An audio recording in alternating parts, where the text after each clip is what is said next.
पर और हैं गोपाल जी के साथ। गोपाल जी, आपसे एक बात करनी थी, वो जो हम कल फोन रहे थे, आपसे बात करनी थी। जो यूपी में दिन प्रतिदिन बेटियों के साथ नारा लगा रहे हैं कि बेटी बचाओ बेटी पढ़ाओ, उसके बाद भी दिन प्रतिदिन कभी हाथरस में, कभी बदायूं में, कभी उन्नाव में। हाल ही में गुजरात के अहमदाबाद में भी एक बेटी ने दहेज के कारण सुसाइड कर लिया। तो इन मामलों पर आप क्या कहते हैं? मेरे मित्र, जहाँ तक इनका नारा था बेटी पढ़ाओ बेटी बचाओ, लेकिन पिछले 5-7 सालों में आपने भी देखा होगा, हमने भी इस बात को देखा है, सभी ने देखा है कि ना बेटी पढ़ रही है और ना बेटी बच रही है। बड़ा दुर्भाग्य है, हिंदुस्तानी संस्कृति को भी ताड़ ताड़ किया जा रहा है, और वो कहीं नहीं, यूपी में खास तौर से हुआ है। बेटी बचाओ और बेटी पढ़ाओ, कौन सी बेटी है? जिस बेटी को आप रात में जिनका दाह संस्कार कर देते उनको पढ़ाओ। कौन सी बेटी? जो अराजक तत्व उस बेटी के आबरू को लूटने का काम करते हैं, और वो बेटी, जिस बेटी को न्याय मिलना चाहिए था, उसी बेटी के पिताजी को, मुझे बोलते हुए भी दुख होता है कि गोली मार दी जाती है। कैसा प्रशासन और कैसा रामराज्य, मैं इसकी कल्पना नहीं कर सकता हूँ। बड़ा दुख होता है इस बोलते हुए, मैं निःशब्द हूँ। वही लोग बंगाल में जाके कोई रविन्द्रनाथ टैगोर बनने का दावा करता है, तो कोई विवेकानंद बनने का दावा करता है। कौन सा विवेकानंद, कौन सा रविन्द्रनाथ टैगोर? बड़ा दुख होता है। अपना घर संभालो तब विवेकानंद बनो, स्वाभाविक बात है, बनना चाहिए, लेकिन आइडियोलॉजी तो हो दिमाग में, करनी कुछ और कथनी कुछ और। ये हम बिल्कुल बर्दाश्त नहीं करेंगे, ये निंदनीय है, शर्मनाक है। अभी जो हाल ही में एक वीडियो आया था हैदराबाद से, गुजरात के अहमदाबाद से, कि एक बेटी ने वीडियो बनाते हुए उसने नदी में कूद के सुसाइड कर ली, और कुछ लोग उस लड़के के भी पक्ष में खड़े हो गए जिसके ऊपर वो आरोप है कि दहेज के कारण मारे, कि उसको तो सजा ना हो, कार्रवाई ना हो। सर, यही लोग 3 तलाक वाले कानून को इम्प्लीमेंट करके लाए थे। उसमें उन्होंने यही बोला था कि किसी बेटी के साथ भी अब ऐसा नहीं होगा। हर चीज़ में कांग्रेस को कोसना, कांग्रेस ने ये किया, कांग्रेस ने वो किया, कांग्रेस ने ये किया। क्या इसके लिए भी नेहरू जिम्मेवार हैं क्या? आप क्या कहना चाहते हो? हर चीज़ पे आपने क्या किया, सवाल इस बात का है। मेरे मित्र, आज सवाल देने का किसके ऊपर जिम्मा है? कांग्रेस के ऊपर ना, सेंटर की मोदी सरकार के ऊपर। जवाब तो वो देंगे ना, और वो जवाब दे क्या देंगे?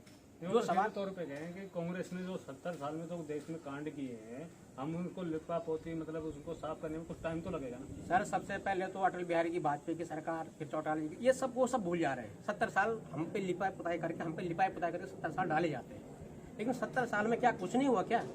मैं हरियाणा प्रदेश में रहता हूँ, और हरियाणा प्रदेश के नज़दीक दिल्ली का बॉर्डर, बदरपुर बॉर्डर नज़दीक में है, बिल्कुल मेरे नज़दीक में है।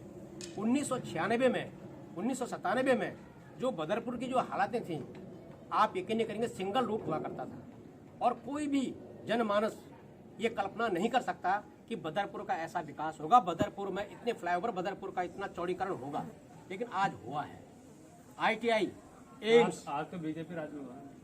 ITI, आप मेरी बात सुने पहले, ITI, एम्स, बड़े बड़े कॉलेज स्थान, बड़े बड़े इंस्टीट्यूट किस राज्य में हुए? आज अगर आप कहते हो कि 90% भारत युवा है, एक रात में हुआ क्या? 7 साल में हुआ क्या?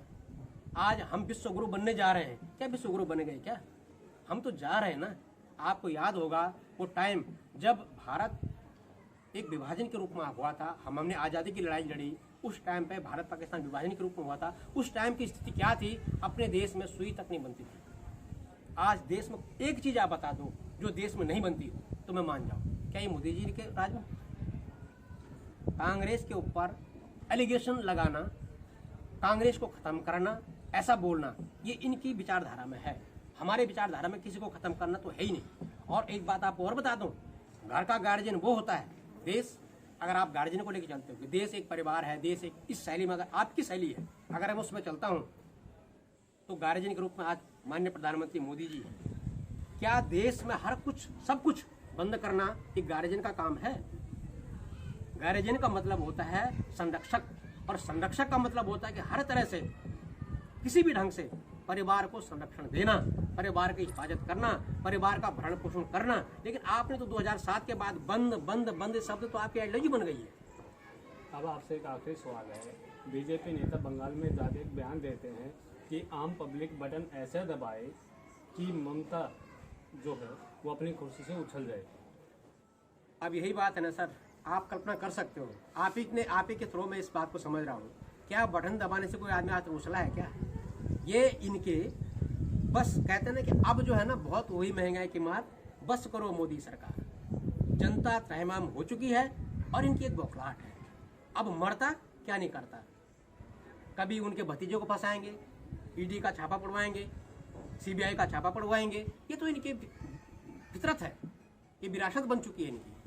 क्योंकि जिस ढंग से जहां जहां जिस स्टेट में इलेक्शन होते हैं, ईडी सीबीआई सक्रिय हो जाती है।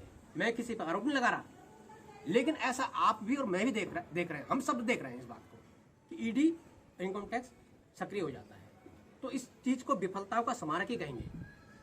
ये विफलताओं का स्मारक है और जाते जाते ये बहुत कुछ करेंगे। अभी ये देखो, शुरू में तो लड़ाया है, हिंदू मुस्लिम की राजनीति उन्होंने करी है, धर्म की राजनीति करी है। अब वही लोग, अब मैं क्या कहूँ, आप खुद इस बात पे चर्चा करें कि बटन दबाएंगे और कोई उछल जाएगा। ठीक है, उछलने दो, देखते हैं क्या होगा। ये तो जनता, मैं तो कहूँ जनता से पूरा मेरा आह्वान है कि जनता जागे, जनता अपने स्वरूप को, अपनी अहमियत को, अपने अधिकारों को समझे और आने वाले दिनों में कांग्रेस की ऐसी आइडियोलॉजी की जीत सुनिश्चित करे।